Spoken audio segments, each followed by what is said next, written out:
Avec Mathilde Mathieu, qui a posé le même type de questions tout à l'heure à Arnaud Montebourg. Nous allons évoquer ces questions un petit peu de moralité publique, d'intérêt général.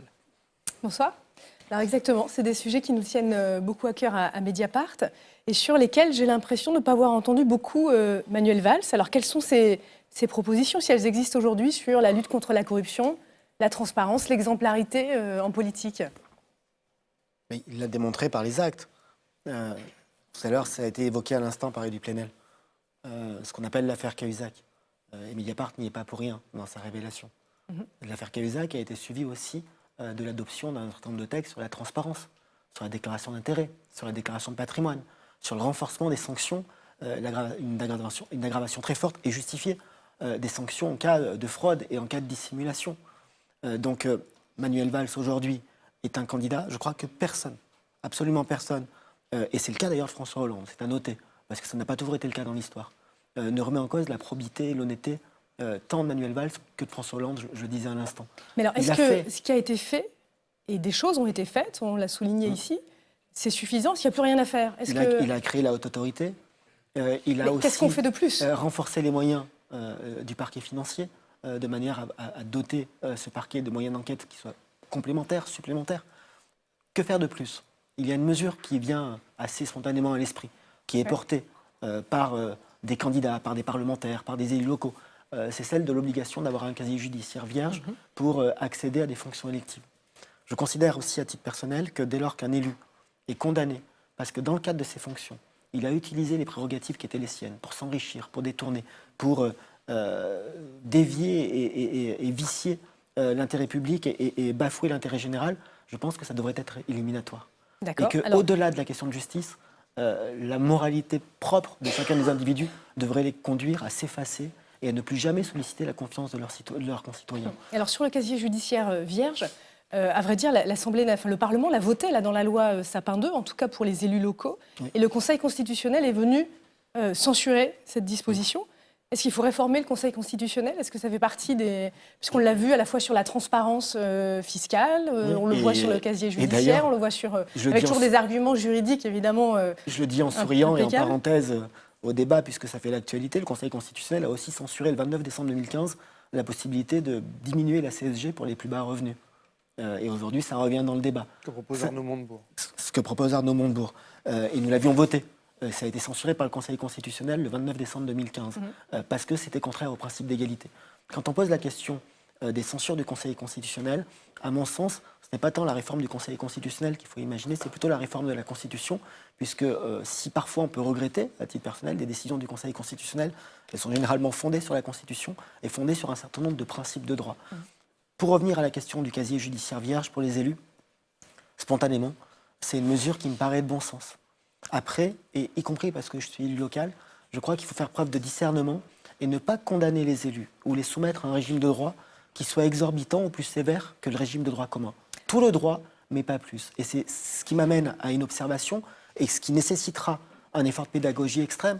Les élus aujourd'hui, notamment les élus locaux, les maires, peuvent voir leur responsabilité personnelle engagée en cas d'accident, en cas d'incident, parfois malheureusement dans le cas de blessures ou de décès d'un certain nombre d'usagers qui fréquentent des équipements publics. Je pense que si on va vers une mesure qui consiste à interdire à tout élu ayant un casier judiciaire de prétendre à une fonction, il faudra veiller à bien dissocier ce qui est de l'intentionnel et du non intentionnel. C'est pas très compliqué, il suffit effectivement de définir dans la loi. Mais ça nécessite de la pédagogie. Les infractions qui ne doivent pas apparaître sur un casier judiciaire quand on veut être candidat. Il ne faudrait pas qu'en voulant être précis, on donne le sentiment de faire un régime dérogatoire au droit commun, alors qu'en réalité, il s'agirait de bien veiller à ce que ce soit les délits et les crimes intentionnels. Comme vous êtes favorable à titre personnel, peut-être vous aussi, à l'idée d'un casier vierge, en tout cas de certaines attentes à la probité pour les candidats aux élections. Qu'est-ce que vous pensez d'un patron du Parti socialiste qui a été condamné à 2 reprises pour des affaires, disons, financières? Je parle là de M. Cambadélis. Est-ce que vous avez un commentaire à ce sujet? Est-ce qu'il est normal qu'un double condamné soit à la tête du Parti socialiste? Chacun peut avoir son avis sur le sujet, mais en droit, rien ne lui interdit aujourd'hui. Quel est votre avis sur le sujet? Chacun peut avoir un avis sur le sujet. Je ne suis pas là pour jeter la pierre et condamner ou commenter la situation personnelle de Jean-Christophe Cambadélis. Mais à l'avenir, vous feriez une réforme pour que ce ne soit plus possible? Juste un détail pour être tout à fait précis. À l'instant, on parlait de casier judiciaire pour des questions de mandat. Et à ma connaissance, le poste de premier secrétaire du Parti socialiste n'est pas encore un mandat responsable électif. de tout parti On est d'accord. est une fonction. En l'occurrence, mais il pas un est mandat aussi électif. député. Il est Mais aussi député. pas un mandat électif. J'ai dit ma position sur la question du casier judiciaire. Je ne vais pas la répéter à l'envi pour chacun des noms que vous seriez amené à me citer dans les minutes qui viennent. Alors, je voulais aussi vous interroger sur un homme politique qui est très proche de Manuel Valls. Il s'agit de Jean-Marie Le Guen, qui est membre du gouvernement, qui Il a été porte-parole, il faut le préciser, sur le gouvernement de Manuel Valls. Donc, qui était ministre. Des relations avec le Parlement, c'est moi qui excusez-moi. Mais c'était comme il occupait beaucoup de place. Donc il s'occupe de la francophonie, il voyage beaucoup en Afrique. Jean-Marie Le Guen, François Hollande lui-même disait en 2013, et je cite le livre de mes confrères Davé et L'Homme, François Hollande disait de lui en 2013, il fait partie de ces personnes dont on se dit qu'on ne prendrait pas le risque de le nommer ministre. Pourquoi il dit ça ? Parce que peut-être Jean-Marie Le Guen a été mis en cause dans l'affaire de l'AMNEF, puis il a obtenu un non-lieu, parce qu'il a un gros patrimoine, je ne sais pas pourquoi précisément, mais voilà ce que disait François Hollande. En 2014, pourtant, à la demande de Manuel Valls, voire sous la pression de Manuel Valls, Jean-Marie Le Guen entre au gouvernement. Il est donc nommé secrétaire d'État chargé des relations avec le Parlement. Avec vous, les parlementaires. D'ailleurs, assez actif comme secrétaire d'État avec les relations avec le Parlement. Avec du caractère. Avec du caractère. Du caractère. Et parfois, en tout cas, de l'empoignement de personnes directement. Voilà. D'accord. En tout cas, en 2014, la Haute Autorité pour la Transparence l'épingle en pointant le fait qu'il a minoré son patrimoine d'environ 700 000 euros. D'après nos informations, il devait subir un redressement fiscal important sur son ISF. Encore récemment, des confrères ont écrit dans un livre sur le Qatar qu'il aurait tenté de monnayer son influence auprès de l'ambassadeur du Qatar. Alors, il l'a démenti, il a annoncé qu'il déposait plainte pour diffamation, etc. Mais est-ce que il est bon que Manuel Valls s'entoure de ce type de personnage? Je vais encore citer François Hollande. Il disait, toujours à mes confrères Davé et L'Homme, un président ne devrait pas dire ça. devrait pas dire ça. Il y a un devoir d'exemplarité, voire d'invulnérabilité. Est-ce que vous avez un commentaire à faire sur ce sujet? Tout à l'heure, on a parlé de casier judiciaire vierge et de condamnation. Vous évoquez des éléments concernant une personne, en tout cas un responsable politique. À ma connaissance, parce que je n'ai pas connaissance de sa situation personnelle, il n'a jamais été condamné. Est-ce que les soupçons que vous relayez, que vous argumentez, en tout cas que vous développez aujourd'hui, sont suffisants? Je n'en sais rien. Et je n'étais pas dans le dialogue singulier entre le président de la République, le Premier ministre et celles et ceux qui ont été nommés au gouvernement en mars 2014. Donc je ne peux pas répondre à cette question-là. D'accord. Et ce devoir d'invulnérabilité, en disant ça, François Hollande, finalement, elle est assez loin dans ses exigences. Est-ce que c'est quelque chose qu'il faut retenir? Non, mais vous évoquiez tout à l'heure une potentielle pression de Manuel Valls pour imposer Jean-Marie Le Guen à François Hollande. Je crois quand même que c'est méconnaître le président de la République qui... quand même un homme d'État. Une forte insistance, en tout cas. C'est François Hollande qui le décrit lui-même dans ce livre. Peut-être qu'il y a eu forte insistance, mais je pense que s'il y avait eu des suspicions réelles, et au regard d'ailleurs de tout ce qui a été entrepris par François Hollande et Manuel Valls sur les questions de transparence, à aucun moment en conscience le risque aurait été pris. Et comme tu le disais très justement tout à l'heure, vous employez des formules qui sont, tout au conditionnel, a été finalement blanchi dans je ne sais plus quelle affaire, etc. Donc dans l'affaire de l'AMNEF. Je pense qu'il faut faire attention parce que sinon, on va finir par se détourner des moments où effectivement il y a malversation, où effectivement il doit y avoir prise en considération des responsabilités des uns et des autres. Et je crois que pour le coup, il faut laisser... vous évoquez aussi les 700 000 euros, on ne sait pas encore s'il y a eu... des suites, laissons... On ne le sait pas parce qu'on pose la question régulièrement ici à Mediapart à Jean-Marie Le Guen et qu'il refuse systématiquement de répondre. Donc on ne sait pas si le redressement fiscal lui a été infligé, à quelle hauteur, etc. Il y a une affirmation dans ce que vous avez dit.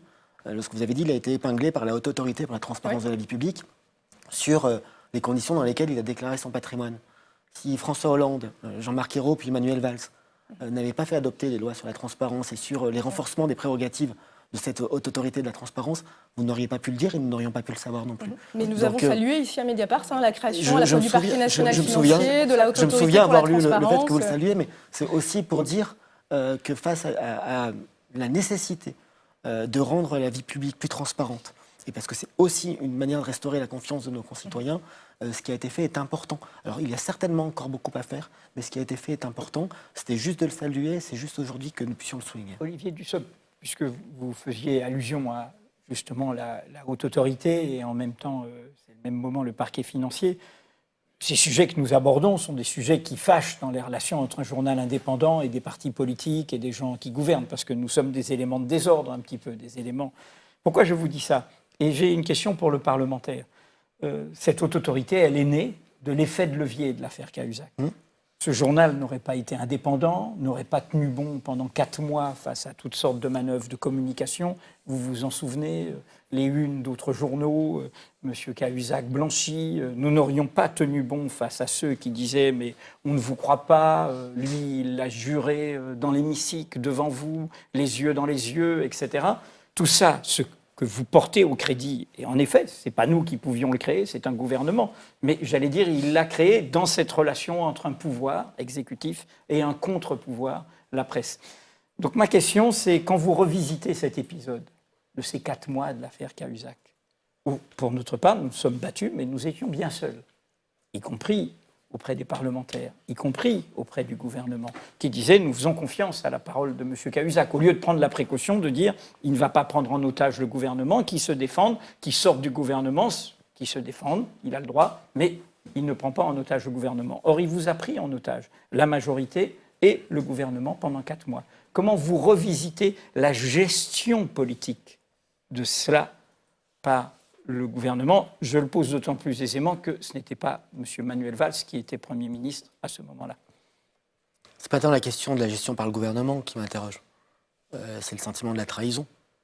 Vous le dites, Jérôme Cahuzac avait juré les yeux dans les yeux devant l'Assemblée et dans le groupe socialiste. Donc il y a juste un individu qui est comptable. Il avait juré, il avait donné sa parole. Donc le sentiment de trahison est nécessairement là. Le gouvernement a réagi. Il a réagi lorsque les faits ont été avérés, lorsque Jérôme Cahuzac lui-même est passé aux aveux. Et je me souviens parfaitement de la série d'articles que vous aviez publiés à ce moment-là. Et d'ailleurs, sans faire de lien avec le débat d'aujourd'hui, c'est quelques semaines après les aveux, en tout cas télévisés, de Jérôme Cahuzac, que je fais partie de ceux qui ont rejoint vos abonnés. Et c'est resté le cas depuis, y compris parce que vous êtes un média indépendant. Ce qu'il faut retenir, et à mon sens, ce qu'il faut retenir avant tout, c'est que, les conséquences en ont été tirées, les conclusions aussi, avec les outils, la haute autorité, le renforcement des sanctions qui ont été adoptés. C'est le fait que Jérôme Cahuzac a été jugé. La procédure n'est pas terminée puisqu'il a fait appel de son jugement, mais il a, en première instance, écopé d'une sanction sévère pour les faits qui lui étaient 3 ans de prison ferme. pour les faits qui lui sont reprochés et que le tribunal a mis à son actif, en tout cas l'a considéré responsable. Et puis c'est le fait aussi que vous l'avez souligné vous-même, s'il n'y avait pas eu dans ce pays des médias indépendants, et ils le sont pour la plupart, certains ont un actionnariat que vous n'avez pas, certains font l'objet d'influences dont vous êtes prémunis par votre organisation, mais la presse reste libre dans notre pays. Elle ne fait pas l'objet de pression ni de censure, et encore moins d'un contrôle par le pouvoir exécutif et par le Parlement. Et c'est quand même une formidable richesse. Ce que vous avez fait sur cette affaire-là, comme sur d'autres, c'est aussi à mettre au crédit de tout ce qui permet en France, au débat public, d'assainir un certain nombre de situations.